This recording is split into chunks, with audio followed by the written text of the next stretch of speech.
Content you don't like or hateful? What do you mean to describe a hateful thing?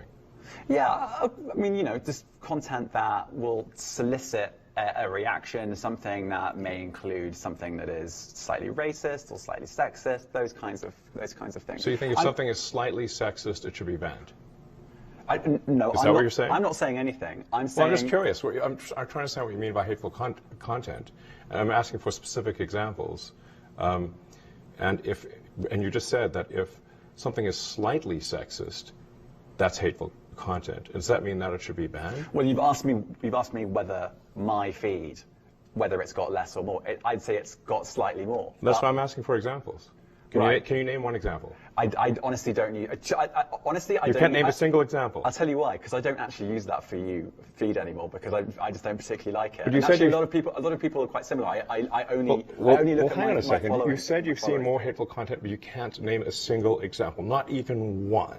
I'm not sure I've used that feed for the last 3 or 4 weeks. And then how did you see the hateful content?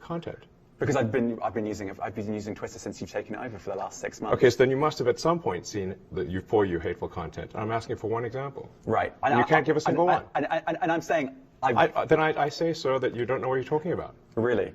Yes, because you can't give me a single example of hateful content, not even one tweet, and yet you claimed that the hateful content was high. Well, that's false. No, what I claimed. You just lied. What I claimed was. There are many organizations that say that that kind of information is on the rise. Now, whether it has on my feed or not, I mean, right, and literally if you look at something one. like the Strategic Dialogue Institute in the UK, they will say that. So look, people will say all sorts of nonsense. I'm literally asking for a single example, and you can't name one. Right, and as I already said, I don't use that feed. But then how would you know that? I don't think this is getting anywhere. You literally said you experienced more hateful content, and then couldn't name a single example. Right, and as I said, that's absurd. I haven't actually looked at that feed. Then how would you know this hateful content? Because I'm saying that's what I saw a few weeks ago. I can't give you an exact example. Let's move on. We only have a certain amount of time.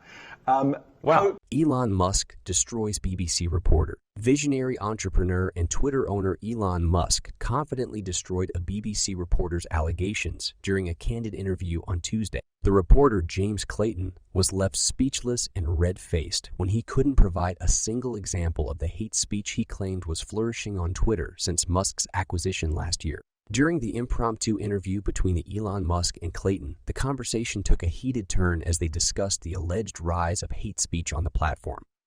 Clayton's accusations aligned with the mainstream media's critical narrative, suggesting Musk's Twitter was a breeding ground for hate speech. However, the astute billionaire refused to accept these claims without evidence. Musk asked Clayton to provide just one instance of hate speech he had personally witnessed on Twitter. Surprisingly, Clayton was unable to produce any examples, and Musk skillfully exposed this lack of preparedness. When Musk asked Clayton to describe a hateful thing he had seen on Twitter, the reporter provided a vague response, mentioning content that was slightly racist or slightly sexist. Musk probed further, asking if Clayton believed such content should be banned, to which Clayton backtracked and offered no clear position. Clayton then admitted that his Twitter feed contained slightly more hate speech since Musk took over the platform. However, when Musk pressed him to name even one example, Clayton embarrassingly couldn't provide it. Musk, clearly amused, continued to challenge the reporter, who resorted to excuses for his inability to substantiate his claims. Clayton's feeble defense crumbled under Musk's relentless questioning, ultimately leading the innovative entrepreneur to conclude that Clayton didn't know what he was talking about. Musk then accused the reporter of lying and challenged him to provide examples from other organizations. Still, Clayton was unable to deliver any evidence. In a triumphant display of wit and perseverance, Elon Musk exposed the absurdity of the accusations, leaving the BBC reporter grasping for straws in a desperate attempt to salvage his credibility.